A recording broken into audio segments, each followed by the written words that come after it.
Hi! In front of me is OPPO Find X5 Pro, and today I would like to show you how you can switch on or off location of this smartphone. Firstly, go into Tap menu.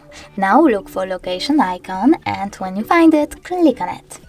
Over here you need to select close, and as you can see, the icon turned white. That means that location is now off. If you wish to turn it back on, just tap on the same icon. You can also go into device settings though and scroll down. Now select location section over here and manage it by tapping on the switcher.